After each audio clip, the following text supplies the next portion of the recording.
हाल चाल ठीक ठाक है, सब कुछ ठीक ठाक है। बीए किया है, एमए किया, लगता है वो भी एमए किया। बीए किया है, एमए किया, लगता है वो भी एमए किया। काम नहीं है वरना यहाँ आपकी दुआ से सब ठीक ठाक है।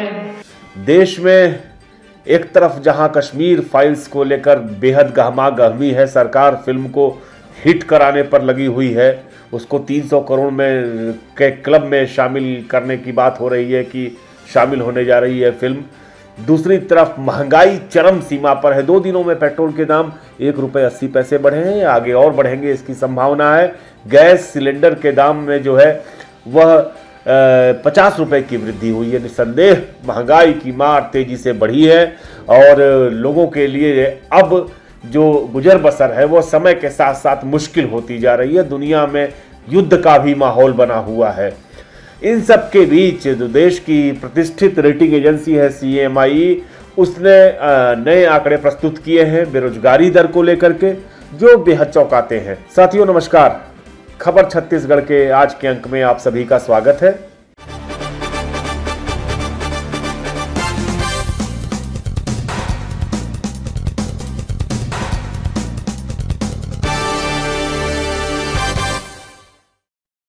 आपको बताएं कि जो बेरोजगारी दर वाले राज्य हैं उनमें जहां पर बेरोजगारी दर बहुत ज़्यादा है उनमें कांग्रेस शासित राजस्थान भी है। सबसे बुरी स्थिति जो मैं देख पा रहा हूं वह हरियाणा की है। 31% बेरोजगारी दर है वहां पे, राजस्थान में 32.3% है। बिहार में 14% बेरोजगारी दर है। आपको पता हो कि वहां पे छात्रों का एक बड़ा आंदोलन हुआ था अभी ठीक जो 5 राज्यों के विधानसभा चुनाव थे उसके ठीक पहले। लेकिन जो दिल्ली की 9.3% है जहां अरविंद केजरीवाल की सरकार है, और पंजाब में भी, पंजाब की भी मैं देख रहा हूं आंकड़े 9% वहां पे है बेरोजगारी दर, औसत बेरोजगारी दर जिसे कहते हैं। लेकिन छत्तीसगढ़ में यह बेरोजगारी दर 1.7% है। देश की जो औसत बेरोजगारी दर है आज के दिन वह 7.5% है। मतलब उससे काफी कम बेरोजगारी दर छत्तीसगढ़ की है। आखिर ऐसा है क्यों? आखिर वह कौन सी वजहें हैं जिससे छत्तीसगढ़ में बेरोजगारी दर इतनी कम आई है? ऐसा क्या है जो हरियाणा में नहीं है, राजस्थान में नहीं है, दिल्ली में नहीं है, बिहार में नहीं है, छत्तीसगढ़ में ऐसा क्या है? आपको बताएं कि 15 सालों तक भाजपा की सत्ता में रहने के बाद जब 2018 में कांग्रेस की सरकार आई तो जो सबसे महत्वपूर्ण काम उन्होंने किया वह यह किया कि सारी अर्थव्यवस्था को, जो प्रदेश की अर्थव्यवस्था है उसकी पूरी अर्थव्यवस्था को ग्रामीणों, किसानों, आदिवासियों के बीच केंद्रित कर दिया कि किसान, ग्रामीण, युवा, जब उनकी उन्नति होगी तो आर्थिक स्थिति सुधरेगी, रोजगार के अवसर बढ़ेंगे। यह बात साफ नज़र आने लगी। पिछले 3-3.5 साल बीत चुके हैं। 2023 के आखिर में चुनाव है छत्तीसगढ़ में, लेकिन जो यह पूरा का पूरा जो यह कोशिश थी कि ग्रामीण आर्थिकी के चेहरे को बदल करके प्रदेश की तस्वीर बदलेंगे, बेरोजगारी को कम करेंगे, इसमें सरकार सफल होते दिख रही है और निसंदेह यह आंकड़े उसका एक बड़ा परिचायक है। आपको बताएं कि जब कोरोना की पहली लहर के दौरान जब पूरे देश में त्राहिमाम मचा हुआ था, मंदी का माहौल था, उस वक्त में भी छत्तीसगढ़ में रिकॉर्ड तोड़ गाड़ियों की खरीदी हुई थी। सितंबर-अक्टूबर के महीने में 2020 के मुझे याद है कि उस वक्त भी बेरोजगारी दर सबसे कम मापी गई थी छत्तीसगढ़ की। आपको बताएं कि छत्तीसगढ़ में अभी मात्र 2-3 महीने पहले ही एक रोजगार मिशन शुरू किया गया है। जो बजट अभी सत्र का भी चल ही रहा है, इस बजट सत्र में 2 करोड़ रुपए रोजगार मिशन के लिए भी दिए गए। अब आप पूछेंगे कि ये रोजगार मिशन क्या है, और इसी सवाल का जवाब जो है वह बताता है कि देश में हाल क्यों खराब है, बेरोजगारी का माहौल कितना ज़बरदस्त है और छत्तीसगढ़ में स्थिति बेहतर क्यों है। दरअसल रोजगार मिशन के अंतर्गत जो है छत्तीसगढ़ सरकार 5 साल में 15 लाख नए रोजगार सृजित करने की कोशिश कर रही है और इसके लिए तमाम योजनाएं बनाई जा रही हैं। तमाम विभागों के समन्वय से ऐसे अवसर पैदा करने की कोशिश किए जा रहे हैं जिससे कि बेरोजगारी दर दूर हो।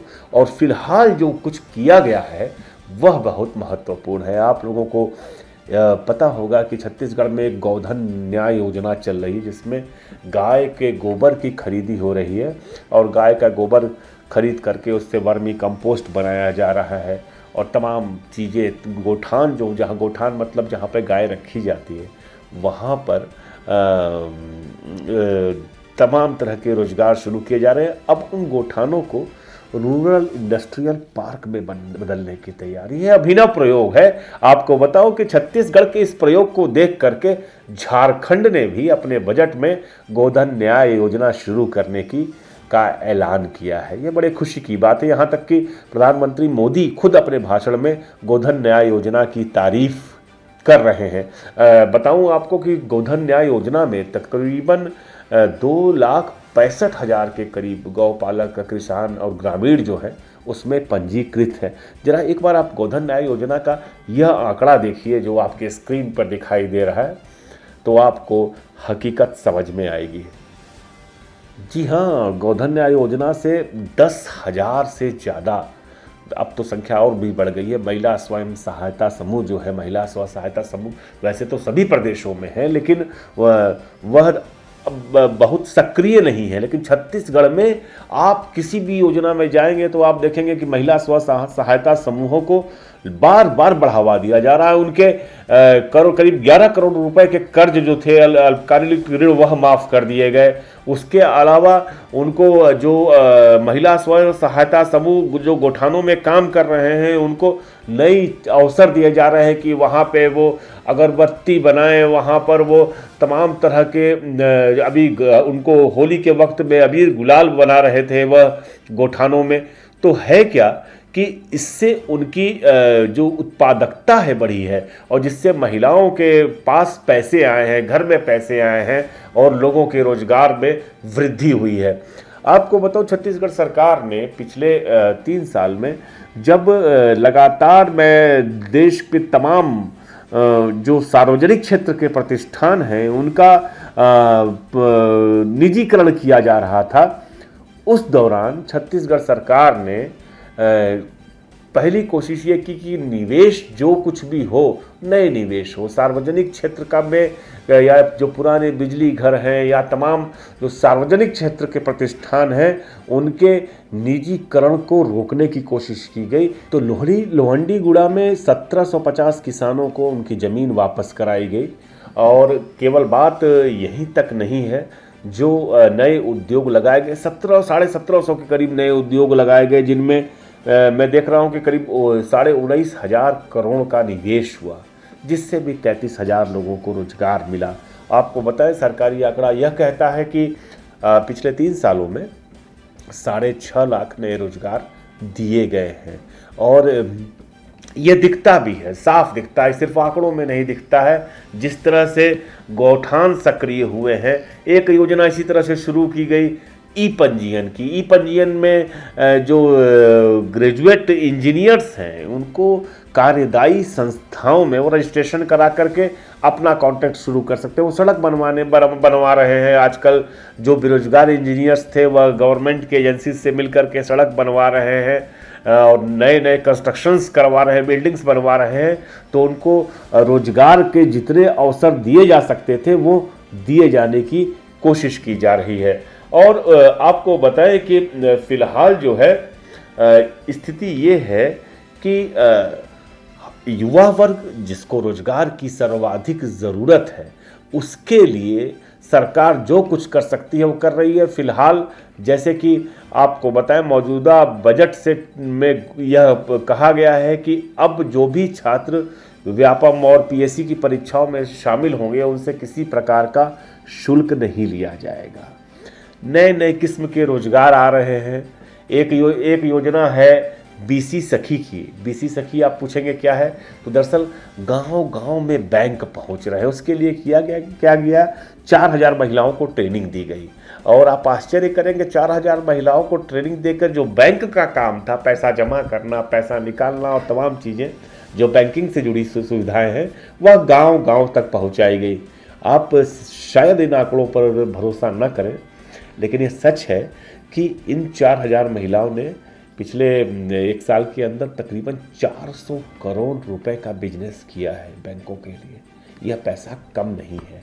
तो नए रोजगार हो, नए किस्म के रोजगार। अब जैसे गोठान है, गोठान में 44% महिलाएं हैं, 44.5% महिलाएं हैं। तो महिलाओं को नए अवसर मिले हैं। इसी तरह से जो भी योजनाएं आ रही हैं, नई योजनाएं, वह ज़्यादातर रोजगार परक है। और हो क्या रहा है कि जिन योजनाओं के माध्यम से आम लोगों को सब्सिडी दी जा रही है, उसका फायदा यह हो रहा है कि जो किसान पहले किसानी नहीं करते थे, वो फिर से किसानी करने लगे।